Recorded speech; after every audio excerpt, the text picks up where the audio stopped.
Hello friends, welcome back to my channel small learning point. देखिए यहाँ आज हम रीजनिंग का न्यू चैप्टर बताने जा रहे हैं। बट न्यू चैप्टर रीजनिंग का बताने से पहले आपको इन्फॉर्मेशन देना चाहते हैं कि हमने आपको डायरेक्शन चैप्टर एंड चैप्टर 2 जो था आपका टीम सिलेक्शन, उसका मैंने आपको पूरा करवा दिया हो। इतना ही इजी बताया है कि उससे कोई भी क्वेश्चन, चाहे कितनी भी बड़ी कॉम्पिटिटिव एग्ज़ाम हो, सारे क्वेश्चन आप लोग को सॉल्व कर लेंगे चुटकियों में। देखिए डायरेक्शन बच्चों के लिए बहुत ही टफ होती है, तो डायरेक्शन का मैंने एक एक चीज़ बहुत ही ईजिली बताया है। एंड अगर आप लोग को देखना है तो देखिए आप लोग को ढूंढने की ज़रूरत नहीं है, परेशान होने की ज़रूरत नहीं। प्ले लिस्ट बना है, प्ले लिस्ट वाइज बना है डायरेक्शन का एंड टीम सिलेक्शन का, तो आप लोग जाकर देख सकते हैं। बाय द वे हम अपने न्यू चैप्टर अब पढ़ाते हैं। आपका आज न्यू चैप्टर जो 3 है, इसका क्या नाम है यहाँ देख सकते हैं। आपका न्यू चैप्टर का नाम है, देखिए सिटिंग अरेंजमेंट। ठीक है, सिटिंग अरेंजमेंट नाम है। अब देखिए कई बच्चे तो इससे वाकिफ़ ही नहीं होंगे कि सिटिंग अरेंजमेंट क्या है। बट अगर क्वेश्चन दे दिया जाए तो कहेंगे हाँ ये क्वेश्चन तो मैंने देखा था, बट चैप्टर का नाम ही नहीं पता होता है कि इस किस चैप्टर का नाम होता है। तो सारे इन्फॉर्मेशन, सारे चीज़ आपको नोट करवाएंगे, नोट डाउन। आप लोग एक कॉपी निकालें, नोट डाउन करते चले। ठीक है, पहले हम इस चैप्टर को स्टार्टिंग करने से पहले आपको इस चैप्टर के बारे में कुछ इन्फॉर्मेशन देंगे, उसे आप लोग को नोट डाउन करना है। फिर एग्जाम्पल 1-2 के द्वारा हम आपको समझाएंगे, फिर अपना हम क्वेश्चन स्टार्ट करेंगे। ठीक है, आपका चैप्टर आप लोग को पता चल गया। आपका चैप्टर क्या है? चैप्टर आपका 3 है। चैप्टर आपका 3 है और इसका नाम है सिटिंग अरेंजमेंट। आई होप इतना कॉन्सेप्ट क्लियर हो गया होगा। चलिए देखते हैं किस तरीके से सिटिंग अरेंजमेंट में क्वेश्चन रहते हैं एंड किस तरीके से क्वेश्चन पूछते हैं, कैसे आप लोग को सॉल्व करना रहता है। सारी इन्फॉर्मेशन आपको हम देते रहेंगे। चलिए हम अपना नेक्स्ट यहाँ देखते हैं, समझाते हैं आप लोग को। देखिए इस टॉपिक के अंतर्गत कुछ व्यक्तियों या वस्तुओं को एक निश्चित क्रम में सजाने की बात कही गई होगी और यह निश्चित जो क्रम है 3 तरह का हो सकता है। देखिए नोट डाउन है, वहाँ नोट करिए। एक होता है वर्टिकल, और जो वर्टिकल होता है इसी को कहा जाता है रैंकिंग टेस्ट। क्या कहा जाता है? रैंकिंग टेस्ट कहा जाता है। नेक्स्ट देखें, दूसरा है हॉरिजॉन्टल एंड सर्कुलर। अब ये दोनों क्या कहलाते हैं? यह दोनों जो हैं यह अरेंजमेंट कहलाता है। ओके, अब अभी आपको समझाएंगे कि वर्टिकल क्या है, हॉरिजॉन्टल और एंड सर्कुलर क्या क्या है। तो इतना आप लोगों ने समझा कि इस टॉपिक के अंतर्गत कुछ व्यक्तियों या वस्तुओं को एक निश्चित क्रम में सजाने की बात कही होगी। यह निश्चित क्रम 3 तरह का हो सकता है। एक होता है वर्टिकल, और वर्टिकल को ही रैंकिंग टेस्ट कहते हैं। एंड सेकेंड जो होता है वो हॉरिजॉन्टल होता है। तो तीसरा होता है सर्कुलर, और हॉरिजॉन्टल सर्कुलर दोनों मिलकर होते हैं आपके होते हैं अरेंजमेंट। ओके, तो देखिए यहाँ नेक्स्ट देखेंगे हम वर्टिकल। आखिर वर्टिकल क्या है, किस तरीके से होता है, क्या क्या इसकी चीज़ें होती हैं, समझने की चीज़ें। तो देखिए इसमें यह देखने को मिलेगा तो उसे वर्टिकल कहेंगे। अब क्या देखने को मिलता है, नीचे देख सकते हैं। देखिए लंबा होगा, नाटा होगा, मोटा होगा, पतला होगा, भारी होगा, हल्का होगा, एंड आगे होगा, पीछे होगा, अधिक होगा, कम होगा, पहले होगा, बाद होगा। और थोड़ा सा नोट डाउन आप लोग करें कॉपी में। और इसमें केवल एक छोर या किनारा होगा। ठीक है, इसमें केवल एक छोर या किनारा होगा। ओके, वर्टिकल में आप लोगों ने समझा। अभी जब हम क्वेश्चन स्टार्ट करेंगे तो और भी अच्छे तरीके से आप लोग को समझ में आएगा कि किस तरीके से सॉल्व करना है। तो वर्टिकल के बारे में पहले इतना डाउन करेंगे कि इसमें यह देखने को मिलेगा तो उसे वर्टिकल कहेंगे। जैसे लंबा, नाटा, मोटा, पतला, भारी, हल्का, आगे पीछे, अधिक, कम, पहले, बाद। ठीक है, उसमें केवल एक छोर या किनारा होगा। इतना नोट डाउन कर लें। फिर अब हॉरिजॉन्टल देखेंगे कि हॉरिजॉन्टल में क्या होगा। देखिए इसमें कुछ ऐसे वर्ड, आई मीन शब्द देखने को मिलेंगे जिससे पता चलेगा कि यह हॉरिजॉन्टल है। अब देखिए इसमें कौन से को क्या क्या देखने को मिलेगा। इसमें बाएं, दाएं, छोर, किनारा, पंक्ति देखने को मिलता है। ये 4-5 ऐसे वर्ड हैं जो देखने को मिलेंगे क्वेश्चन में, तो वो क्या होगा, हॉरिजॉन्टल होगा। और आपको बता दें हॉरिजॉन्टल में इसमें 2 छोर या किनारा होगा। अब देखिए नेक्स्ट आपको देखना है कि सर्कुलर सीक्वेंस क्या है। मैंने सर्कुलर सीक्वेंस भी आपको बताया था। देखिए सर्कुलर सीक्वेंस होते हैं, इसमें कुछ इस तरह से आएगा कि चारों ओर बोलेगा, राउंड बोलेगा। ठीक है, राउंड होने की बात बोलेगा। जैसे 7 व्यक्ति एक टेबल के चारों ओर बैठे हैं तो यह सर्कुलर सीक्वेंस के अंतर्गत आता है। ओके, मैंने एग्जांपल दिया, जैसे 7 व्यक्ति जो हैं वो एक टेबल के चारों ओर बैठे हैं तो यह सर्कुलर होगा। ठीक है, नोट करें। देखिए, बिटवीन तीनों प्रकार के सीक्वेंस में देखने को मिलेगा। बिटवीन जो शब्द है ये तीनों प्रकार के सीक्वेंस में देखने को मिलेगा। इतना आप लोग नोट डाउन कर लें। अब चलिए थोड़ा सा हम सिटिंग अरेंजमेंट जिसे सर्कुलर भी कहते हैं उससे संबंधित थोड़ा एग्जाम्पल यहाँ देते हैं। एग्जाम्पल फर्स्ट देखेंगे, जैसे आपका सिटिंग अरेंजमेंट है। ठीक है, क्या है सिटिंग अरेंजमेंट, वो भी सर्कुलर का। व्यक्ति जो होंगे वो टेबल के चारों ओर बैठने की बात बोलेगा प्रश्न में। अब एग्जाम्पल देखें, इसमें कह रहा है 6 व्यक्ति जो ABCDE हैं और व F एक टेबल के चारों ओर बैठे हैं। ठीक है, अब देखिए नीचे भी कह रहा है कि B और E के बीच एक व्यक्ति है, D के दाहिने C बैठा है एंड B जो है वो A और C के बीच में है। तो फिर लास्ट में क्वेश्चन पूछ रहा है कि F के ठीक दाहिने कौन बैठेगा। ठीक है, तो अब किस तरीके से आपको सॉल्व करना है समझेंगे। देखिए, ऐसे प्रश्न हो तो सबसे पहले आपको क्या करना रहता है, एक वृत्त बना लेना रहता है। ठीक है, एक वृत्त बना लेना रहता है और उसी वृत्त को आपको टेबल मान लेना रहेगा। ठीक है, इतना आप लोगों ने समझा। तो यह बैठेगा तो इसका मुख्य केंद्र इसको मतलब जब आप एक वृत्त मानेंगे और वृत्त के बीच का केंद्र मान लेंगे, यानी कि व्यक्ति जो होगा उसका सभी व्यक्तियों का मुंह केंद्र ही की तरफ होगा, ये मान लेंगे। इतना आप लोग को समझना है। फिर आप लोग को क्या करना है, मानकर चलेंगे और ध्यान दें दाएं बाएं वाला निश्चित होता है। देखिए, प्रश्न में जो कहेगा दाएं बैठा है बाएं बैठा है, ये जो वर्ड एंड सेंटेंस होते हैं ये आपके निश्चित होते हैं। तो अगर उठाना है तो दाएं बाएं वाला ही सबसे पहले उठाकर आप लोग सॉल्व करेंगे। ठीक है, थोड़ा सा और समझे, चलो थोड़ा सा रफली समझा देते हैं आप लोग को। केंद्र की ओर मुँह करके बैठा है, मतलब यहाँ देखें समझेंगे, एक व्यक्ति है जो केंद्र की तरफ मुँह करके बैठा है। ठीक है, इतना समझ लें, मुँह करके बैठा है। ठीक है, ये एक व्यक्ति है, इतना आप लोग समझेंगे जिससे आप लोग को ज़्यादा समझ में आएगा। एक व्यक्ति है वो केंद्र की तरफ मुँह करके बैठा हुआ है, इतना समझा। तो उसका जो दायां हाथ है और बायां हाथ आप लोग देख रहे हैं किधर है। मैंने आपको डायरेक्शन में दायां बायां एंटी क्लॉक एंड क्लॉकवाइज बहुत ही डीपली समझाया था। आई होप आपको समझ में आ रहा था, बट चलिए मैं यहाँ भी थोड़ा सा बता देती हूँ। दायां आपका क्या होता है, क्लॉकवाइज, और बायां होता है एंटी क्लॉकवाइज। यानी कि उसका जो दायां है, दायां हाथ वो इस साइड में है एंड जो बायां हाथ है वो उसका इस साइड में है। ठीक है, इस साइड में है। और आप लोग जानते हैं बायां मतलब होता है एंटी क्लॉकवाइज, दायां मतलब होता है क्लॉकवाइज। इतना आप लोगों ने समझा। अब देखिए यहाँ थोड़ा सा और भी आपको बताते हैं। इतना आप लोगों ने जब समझा तो फिर बोले राम के बाएं गणेश है, तो बाएं मतलब क्लॉकवाइज जा रहे हैं और दाएं मतलब होता है एंटी क्लॉकवाइज। ओके, चलो ऊपर के एग्जाम्पल को हम सॉल्व करके आपको बताते हैं किस तरीके से आपको सॉल्व करना है। चलिए सॉल्व कर देते हैं।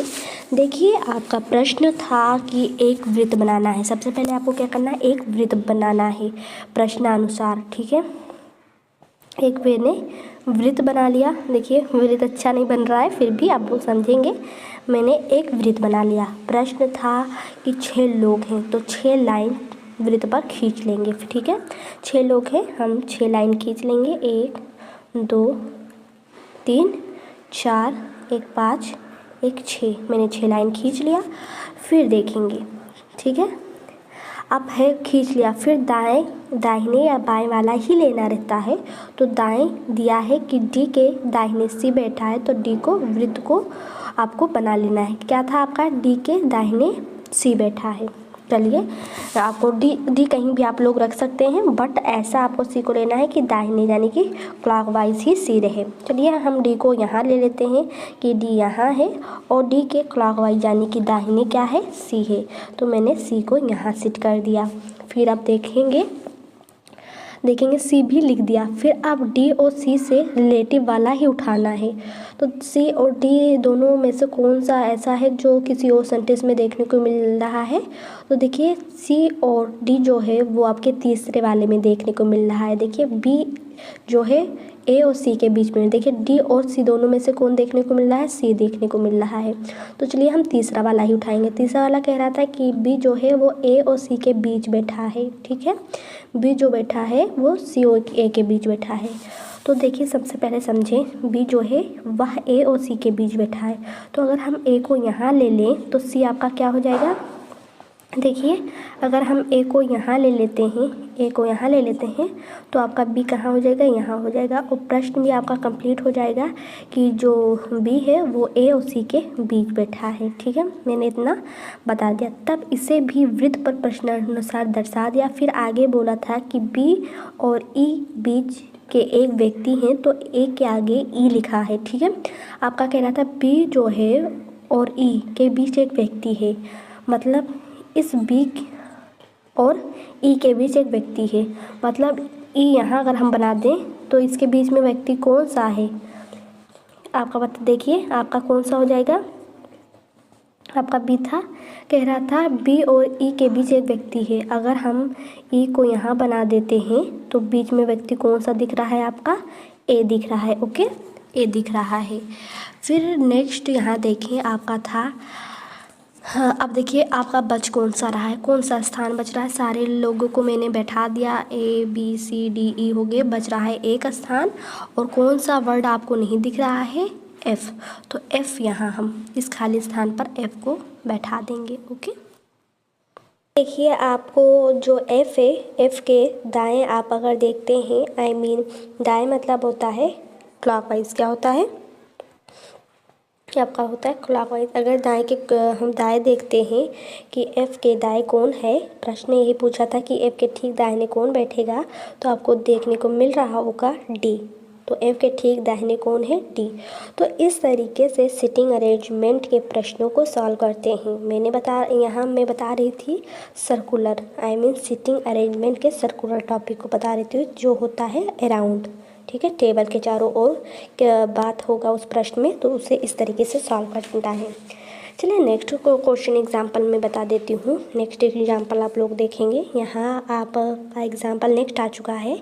कह रहा है कि यहाँ समझेंगे आप लोग, कह रहा है 8 मित्र जिसमें 4 लड़के हैं, राकेश, सुधीर, मोहन और गणेश। 4 लड़कियां हैं, रेहाना, सलमा, सुल्ताना और गजला। एक टेबल के चारों ओर बैठे हैं। ठीक है, कोई भी 2 लड़की पड़ोस में नहीं बैठी है तथा 2 लगातार मित्र का नाम एक अक्षर जैसे नहीं शुरू होंगे। मतलब अगर किसी का नाम आर से शुरू हो रहा है तो जो अगला व्यक्ति है आर, तो उसका भी आर से शुरू नहीं होगा। उसके बगल वाले 2 लगातार मित्रों का नाम एक अक्षर से नहीं शुरू होंगे। मोहन के दाहिने सुल्ताना बैठी है, राकेश और सुधीर के बीच 3 मित्र हैं। चलिए हम लोग सॉल्व कर लेते हैं। सबसे पहले यहाँ देखिए, इस प्रश्न के अनुसार ही सॉल्व हम लोग करेंगे। प्रश्न में था कि कोई भी 2 लड़की पड़ोस में नहीं होंगी, तो इसका मतलब है कि एक लड़का होगा, फिर एक लड़की होगी, फिर एक लड़का होगा, फिर एक लड़की होगी, ऐसे ही सॉल्व करना है। ठीक है, तो यहाँ मैंने राउंड बना लिया, सर्कुलर आई मीन वृत्त बना लिया। बोला था कितने मित्र हैं, देखिए कितने मित्र हैं, 7 मित्रों की बात बोली थी। 8 मित्र हैं, 8 मित्र हैं। कितने मित्र हैं, 8 मित्र हैं। ठीक है, 8 मित्र हैं, तो मैं 8 लाइन में इस पर ऐसे कर लूँगी। ठीक है, ऐसे कितना हो गया, देखिए बताइए किनका, 3 3 6 1 7 और एक 8 हो गया। अब देखिए था कि जो बगल के पड़ोसी, अगल बगल के पड़ोसी हैं, वो जैसे कह रहा था 2 लगातार मित्र का नाम एक अच्छा नहीं होगा। और ये भी बोला था कि टेबल के चारों ओर जो पड़ोसी में है उसमें दोनों लगातार लड़कियां नहीं होंगी, मतलब एक लड़की होगा, एक लड़का होगा, एक लड़की होगा, ऐसे होगा।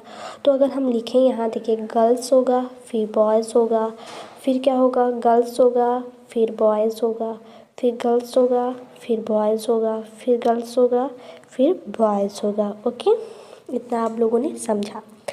अब देखिए प्रश्न क्या कह रहा था कि मोहन के दाएं सुल्ताना बैठी है, चलिए मोहन के दाएं हम सुल्ताना कहीं भी बैठा देंगे, तो बॉयज़ वाले ही अक्षर के वहाँ बैठाना। तो मोहन, अगर मैंने मोहन को यहाँ बैठा दिया, आपका मोहन यहाँ हो गया, तो सुल्ताना गर्ल्स के स्थान पे होगी सुल्ताना। ठीक है, सुल्ताना, आपका सुल्ताना यहाँ होगी। फिर आगे था कि सुल्ताना बैठी है, राकेश और सुधीर के बीच 3 मित्र बैठे हैं। राकेश और सुधीर के बीच 3 मित्र बैठे हैं। ठीक है, राकेश और सुधीर। तो अगर हम राकेश को यहाँ ले लेते हैं और सुधीर को यहाँ ले लेते हैं, तो उनके बीच में कितने मित्र आ रहे हैं? 3 मित्र आ रहे हैं। ठीक है, चलिए हम सुधीर और राकेश का नाम लिख देते हैं। तो सुधीर, बी वाले पर भी सुधीर आएगा। ठीक है, सुधीर हो गया यहाँ, क्योंकि यहाँ बी लिखा है यानी कि बॉयज़, और यहाँ बी यानी कि राकेश। बीच में कितने लोग बच रहे हैं? 3। यही प्रश्न बोल रहा था कि सुधीर और राकेश के बीच में 3 लोग हैं। ठीक है, क्या कहा था? राकेश और सुधीर के बीच 3 मित्र हैं। तो 3 मित्र मैंने क्या क्या? सुधीर हो गया, मोहन हो गया, सुल्ताना हो गया, राकेश हो गया है। कौन कौन बच रहा है? रेहाना बच रहा है, गणेश बच रहा है, सलमा बच रहा है और गजला बच रहा है। ठीक है, तो मुझे इस तरीके से लेना है। यहाँ गर्ल्स का नाम ऐसे चीज़ों का लेना है कि उसका नाम भी हो जाए, और प्लस ये भी आपको ध्यान देना है कि अगल बगल जो नाम पढ़ेंगे वो पहले लेटर सेम नहीं होना चाहिए प्रश्न अनुसार। तो अगर हम रेहाना को यहाँ ले लेते हैं, तो रेहाना का पहला अक्षर आर है। ठीक है, क्या है? रेहाना का पहला अक्षर आर है और सुधीर का तो एस है, तो इसलिए ये दोनों सेम नहीं हुए, तो इसलिए आपको यहाँ रेहाना लेना है। अब रेहाना के नीचे बी है, बॉयज़। ठीक है, तो ऐसा नाम लेना है जो कि बॉयज़ का भी हो और प्लस उसका पहला अक्षर आर ना हो प्रश्न अनुसार। तो हम ले लेते हैं गणेश को। ठीक है, गणेश को ले लेते हैं। अब गणेश के नीचे किसको हम ले लेते हैं? जिसका पहला अक्षर आर ना हो, तो हम ले लेते हैं किसे? हम ले लेते हैं सलमा को। ठीक है, सलमा को ले लेते हैं। अब बच कौन रहा है पूरे उसमें? तो गजला बच रही है। गजला, देखिए 8 में से 7 लोग का नाम हो गया, 1 लोग बच रहा है गजला, तो बचे स्थान पे हम गजला का नाम लिख देंगे, गजला। ठीक है, प्रश्न क्या था कि 8 मित्र हैं, और 8 मित्र में जो 4 लड़कियां हैं, रेहाना, सलमा, सुल्ताना और गजला, एक टेबल के चारों ओर बैठी हैं, पर कोई भी 2 लड़की पड़ोस में नहीं है। मतलब गजला के बगल अगल कोई भी लड़की नहीं होगी। ठीक है, रेहाना के बगल में भी कोई अगल बगल पड़ोस में लड़की नहीं होगी। इसे फॉलो करना था प्रश्न में। और ये भी कह रहा था 2 लगातार मित्र का नाम एक अक्षर जैसा नहीं होना चाहिए। तो देखिए, इसका जी है, इसका एस है, दोनों का नाम भी सेम नहीं मिल रहा है, पहला लेटर। इसका एम है तो इसका एस है। ठीक है, तो ये भी फॉलो करना था, तो मैंने ये भी फॉलो किया। तो इस तरीके से आपको सॉल्व करना रहता है। ठीक है, और ये भी कह रहा था कि अगल बगल पड़ोस में कोई लड़कियां नहीं, एक लड़की के अड़ोस पड़ोस में कोई लड़की नहीं होंगी। तो देखिए, इस दोनों के पड़ोस में कोई लड़की दिख रही है, इन दोनों के पड़ोस में कोई लड़की दिख रही है नहीं, तो ये भी चीज़ों को मैंने फॉलो किया। तो इस तरीके से आपको सॉल्व करना था। ठीक है, आई होप आपको एग्जाम्पल समझ में आए होंगे। तो इसलिए मैंने पहले एग्जाम्पल समझाया कि जिससे आप लोग अगर एग्जाम्पल समझ लेते हैं तो इससे आप लोग को बहुत ही ईज़िली प्रश्न लगाने में बहुत ही ईजी होगा। तो मैंने सारे इन्फॉर्मेशन दे दिया है किस तरीके से क्या करना है एंड किस तरीके से सॉल्व करना है। मैंने 2 एग्जाम्पल भी आपको समझा दिया है। चलिए आप क्वेश्चन देख लेते हैं। एक क्वेश्चन चलिए बता देते हैं आप लोग को। चलिए देख लेते हैं क्वेश्चन को। बाकी जो क्वेश्चन है इस टॉपिक का है, किस टॉपिक का मैंने बता रहे थे? सर्कुलर का, जिसमें आपको प्रश्न में राउंड शब्द देखने को मिलेगा। ठीक है, तो चलिए प्रश्न यहाँ है, कह रहा है 5 व्यक्ति एक वृत्त में बैठकर ताश खेल रहे हैं। सभी का मुख केंद्र की ओर है। मधुकर रवि के बाईं ओर है, अशोक अमित के दाईं ओर है, अमित तथा नवीन के बीच में है, नवीन के दाईं ओर कौन है? ठीक है, साल हो चुका है प्रश्न के अनुसार, और हाँ, प्रश्न को काफ़ी बार पढ़ें तभी समझ में आएगा, चाहे जो प्रश्न हो आपको बहुत बार पढ़ना रहता है। तो सबसे पहले आप लोग राउंड बनाएंगे प्रश्न में, राउंड वाले टॉपिक में सबसे पहले आपको यही करना है। ठीक है, वृत्त है, कह रहा है 5 व्यक्ति एक वृत्त पे बैठकर ताश खेल रहे हैं। तो 5 व्यक्ति हैं, 5 लोग को हम यहाँ लाइन खींच कर डोनेट यहाँ कर देंगे। तो यहाँ देखिए 1 और 5 हो गए। अब प्रश्न था सभी का मुख केंद्र की ओर। ठीक है, कह रहा था कि जो मधुकर है रवि के दाईं ओर बैठा है। चलिए मधुकर को कहीं भी बैठा देंगे, पर मधुकर के दाईं ओर आपको रवि को ही लेना है। तो अगर हम मधुकर को यहाँ लिख देते हैं मधुकर। ठीक है, मधुकर आपका यहाँ हो गया। तो मधुकर के दाईं ओर यानी कि क्लॉकवाइज कौन होगा? रवि। यही तो कह रहा था कि मधुकर के बाईं ओर और मधुकर रवि के कह रहा था मधुकर जो है वो रवि के बाईं ओर है, यानी कि रवि यहाँ है तो रवि के बोल रहा था रवि के बाईं ओर, यानी कि एंटी क्लॉकवाइज कौन है? मधुकर है। ठीक है, इसे समझिएगा, मधुकर है, ये बोल रहा था आपका। ठीक है, प्रश्न को इसलिए मैंने कहा है कि काफ़ी बार पढ़ेंगे। यही प्रश्न था कि मधुकर रवि के बाईं ओर बैठा, मतलब रवि के बाईं ओर कौन है? मधुकर है। तो देख सकते हैं रवि के बाईं ओर कौन है, मतलब एंटी क्लॉकवाइज कौन है? ऐसे एंटी क्लॉकवाइज कौन है? मधुकर आपको देखने को मिल रहा है। ये हो गया। फिर आपको कह रहा था अशोक अमित के दाईं ओर और अमित तथा नवीन के बीच में है। क्या कह रहा है? अमित तथा नवीन के बीच में है। अशोक जो है वो अमित के दाईं ओर है और अमित तथा नवीन के बीच में है। जो अमित है वो नवीन के बीच में है। प्रश्न को काफ़ी बार पढ़ेंगे तभी आपको समझ में आएगा। देखिए, कह रहा था अशोक अमित के दाईं ओर है, मतलब अगर हम अशोक को ले लेते हैं, अगर मैं अशोक को यहाँ ले लेती हूँ, देखिए बैठा कर देख लेती हूँ। देखिए अशोक को यहाँ ले लेते हैं और बोला था अशोक अमित के बाईं ओर है, यानी कि अमित यहाँ है और अमित के बाईं ओर, यानी कि क्लॉकवाइज यूँ। क्लॉकवाइज कौन है? आपका अशोक है। तो यही प्रश्न बोला था कि अशोक अमित के दाईं ओर है। ठीक है, दाईं ओर है और अमित तथा नवीन के बीच में है। और अमित जो है वो अमित तथा नवीन के बीच में है, मतलब ये कह रहा है कि अशोक जो है वो अमित के दाईं ओर है और अमित जो है वो नवीन के बीच में है। नवीन के बीच में है। तो देखिए अगर नवीन जो है, नवीन यहाँ हम लिख देते हैं नवीन को, देखिए नवीन हो गया। अब फिर से प्रश्न को पढ़ेंगे। कह रहा है अशोक जो है अमित के दाईं ओर है। देखिए अमित के दाईं ओर अशोक आपको देखने को मिल रहा होगा। अशोक है और अमित है जो अमित तथा नवीन के बीच में है। मतलब आपका प्रश्न था कि अशोक अमित के दाईं ओर है, दाईं ओर आपको देखने को मिला। फिर अगला ये भी बोला था कि अमित तथा नवीन के बीच में भी है, यानी कि नवीन और अमित के बीच में भी अशोक है। आप आई होप आपको समझ में आ गया होगा कि प्रश्न था कि जो अशोक है वो अमित के दाईं ओर है और अशोक जो है वो अमित तथा नवीन के बीच में है। तो अशोक आपको देखने को मिला होगा नवीन तथा अमित के बीच में है।